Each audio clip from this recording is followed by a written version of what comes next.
Get ready for this deadly puzzler. I'm the Flannel Fox Tim Swernick, and I reviewed The Keep on the Nintendo Switch. The Keep is a first-person dungeon crawler with an old-school vibe and a lot of environmental puzzles that you will methodically work your way through. After a brief tutorial where you're shown the basics, you begin in a prison with all of your gear taken away, so you must collect gear and experience to level up your gameplay.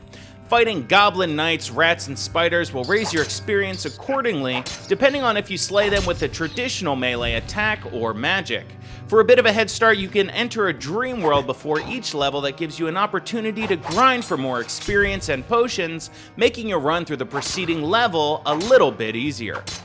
The combat in the Keep, as mentioned earlier, is either melee or ranged magic spells. For a melee attack, you must press your R button to open a slashing interface, which you can only do around an enemy or environmental obstacle, then move your joystick from left to right to complete the attack. Then after that attack, you wait for the prompt again, hit the R button again, then swipe again.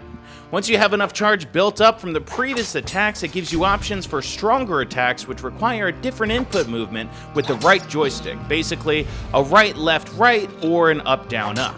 Not the swirly motion trails that the interface does suggest. If this sounds tedious, it's because it absolutely is. If you're facing two opponents attacking you head-on, it is very difficult to quickly deal with this clunky system to defeat them both without taking too much damage. You'll find that moving around the level, physically dodging your opponents and waiting for them to walk back into attack range is your best bet for survival. As you pillage the dungeons, you'll collect runes along the way which you can combine to cast different spells. Recipes, which you'll find in scrolls, also hidden throughout the dungeons. Once you acquire both, you place your runes in that order and you can cast them with your right joystick, launching a ranged attack at whatever deadly foe you're facing. This is a fresh take on magical combat, and if you're smart with your rune placement, you can cast many different spells from your Scrabble-like rune placement. The levels in the Keep are cavernous puzzles which require exploration, trial and error, and a lot of throwing stones. When moving through the dungeons, you'll encounter many different types of doors which you'll have to figure out how to open in order to succeed. This is what you'll spend the majority of your time doing in the Keep. Whether the doors are triggered by stepping on or throwing weighted items on weighted triggered stepping stones, or stepping on squares in the correct order to open up a group of dungeon doors. Getting everything to line up just right will take a bit of finesse. Some puzzles, crucial level completing puzzles, have solutions that are so far off the beaten path and so monotonous that it removes the feeling of satisfaction when finally nailing it. The Keep doesn't move like your typical first-person game in 2018. With a lot of the interface functional at all times, it's easy to understand why. Instead of moving with the left joystick and looking around with the right joystick, you move forward and back and then turn left and right, all with the left joystick.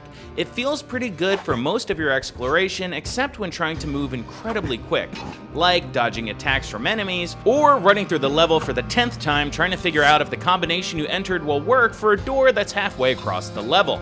The Keep does run great in handheld mode, which is a great place for it as you are certainly rewarded for your exploration. Looking for little cracks in the rocks to open secret passageways which are hidden all over and pretty satisfying when they are loot grabs, but not when they're level required discoveries. And as a side note, I wanted to add that there is absolutely no Pro Controller support.